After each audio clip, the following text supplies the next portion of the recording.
পরিশ্রমে কোনো লজ্জা আছে? আমরা কাজ করে খাবো, ঠিক কিনা? Never underestimate any job. যুবক ভাইয়েরা শুনতেছ? এরকম আওয়াজ করতে হবে, কান খাড়া করে শোনো। Never underestimate any job. কোন চাকরিকে ছোট করে দেখা যাবে, whether it small or big, you don't care. এটাতে কেয়ার করা যাবে না। ছোট্ট চাকরি পাইলে ঢুকে যাবা, বড় অফার আসলে পরে ঢুকবা। এটা ছোট কাজ, এটা হোটেলের ওয়েটার, এটা ছোট্ট স্টাফ, এটা কেরানি না। কাজ কাজই, কাজের মধ্যে কোনো ছোট বড় নাই। খেটে খাওয়া মানুষকে বিশ্বনবী অনেক সম্মান করতেন।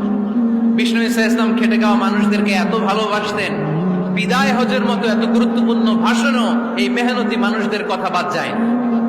সুবহানাল্লাহ পড়বেন না?